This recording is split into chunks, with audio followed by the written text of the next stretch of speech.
if you encountered an obstacle, two things happen at the same time, and one is that your movement forward to your specific goal or sets of goals is blocked. But the second thing that happens is you're faced with a mystery, and the mystery is this thing wasn't supposed to exist, but it does exist. So what implication does that have for everything I think? And that's very, very hard on people. They do not like that at all, and no wonder, because it's the constrained chaos that's underneath everything, inhibited by your contextual knowledge, that suddenly popped its head up into your world. It's like the shark in the movie Jaws, which is of course a mythological story. It's exactly that, and it's exactly what that movie signified.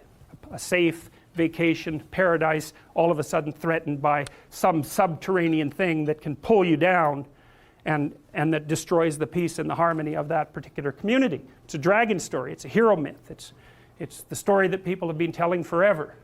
So and what you can think of that thing that reemerges, that shark that rises up from the depths, or that whale, or that dragon, or that predator, or the foreign invader for that matter, or the barbarian. They all fit into the same category.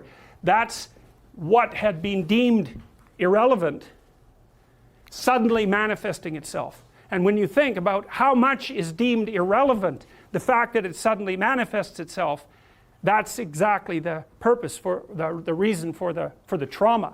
It's like, well, I've eradicated from my conceptualizations 99.99% of everything. It's zeroed out, and all of a sudden I've made a mistake. Bang, I don't know where I am. Well, what's relevant when you don't know where you are? And the answer to that is, since you don't know, everything is relevant. And you can imagine the sort of terror that people who experience paranoid schizophrenia are living in perennially, because what happens to them is precisely that. They undergo neurophysiological transformations that makes everything that they once depended on disappear, and everything comes back as relevant. And that puts them in the early stages of schizophrenia. That's extraordinarily stressful neurophysiologically. So they're overwhelmed with cortisol, and their brains deteriorate as a consequence of that. It's just too much. So, and unsurprisingly, right, because you can hardly deal with anything, let alone with everything. Now, and often what you see, and it's rarely conceptualized this way in the training of clinical therapists, but often what you see when you are dealing with people who are in crisis isn't people who have a mental illness. In fact, in my experience, that's actually quite rare. What's far more common is that the person that you're talking to has become overwhelmed by catastrophe. So their life has fallen apart in some way that makes what they're doing actually impossible. You know, so maybe someone very close to them in their family that they were depending on has developed a very serious illness, and that's thrown their entire financial state into utter chaos. Or maybe they've developed a condition that makes it impossible for them to work. Or, you know, you can imagine the potential range of catastrophes. And they're coming to see you because they're anxious and depressed, but the reason they're anxious and depressed is because everything they have ignored has popped its head back up and is hell-bent on their destruction.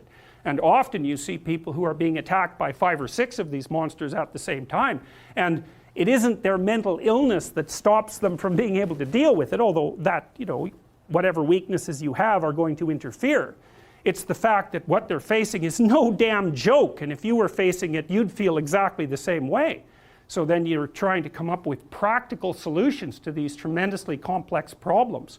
And that's well, it's extraordinarily difficult, generally speaking. People often don't come to a therapist until they've exhausted their entire range of resources. They cannot figure out what to do.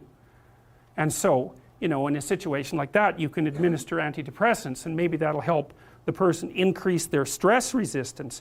But and it may be that because they're depressed and have been brought down, that they are in fact exaggerating the danger of some of the smaller monsters that are after them.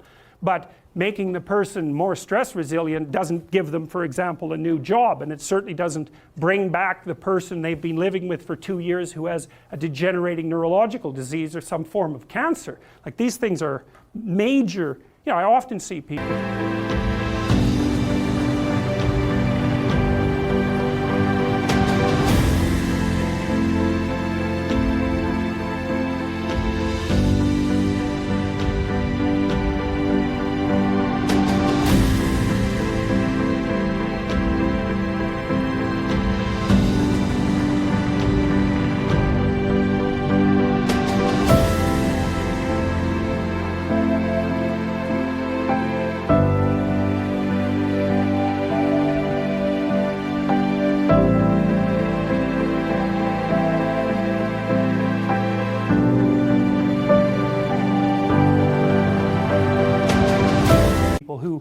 Well, they're in a relationship, maybe they're rather isolated, older people. One of the partners is dying and their entire financial situation has become catastrophic. It's like, that's not a mental illness, man. I mean, they may have got into that situation because of one inadequacy or another, but you don't even want to push that too far, because that sort of thing can happen to anyone, and will in fact happen to most people in one form or another, at least at some point in their lives. So you want to be damn prepared for that. You want to be prepared for that, because it's bitter and harsh and anxiety provoking and painful. But if you're not ready, then it's also hell. And often you can stop things from becoming hell, even though you can't stop them from being bitter and painful and anxiety provoking and all of that. You can at least delimit the catastrophe enough so that it doesn't permanently bring you and the people around you down. And that's not so bad, right? That's a hell, or at least it's a lot better than the alternative. So this is the problem, you know. Things object, things are obstacles. Well, how big is the obstacle? It's the same question as how big is the predator that's lurking outside the door of our cave. It's exactly the same problem, except conceptualized abstractly, and I would say exactly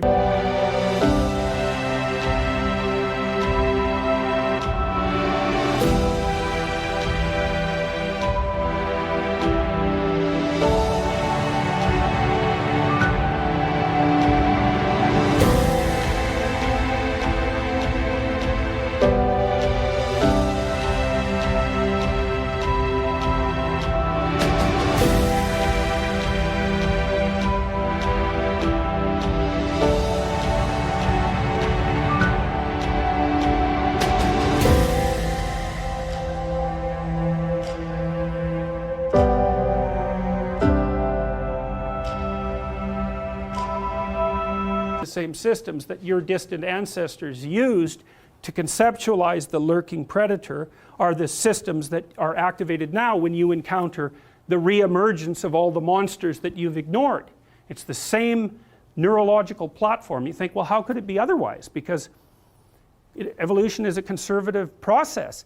Everything about you is built on ancient foundations, right? Very little new, certainly very little radically new comes into existence. It's mostly tinkering with structures that have been around forever, like your body plan, for example. That's unbelievably old. I mean, you share that with lizards, roughly speaking. So it's incredibly ancient.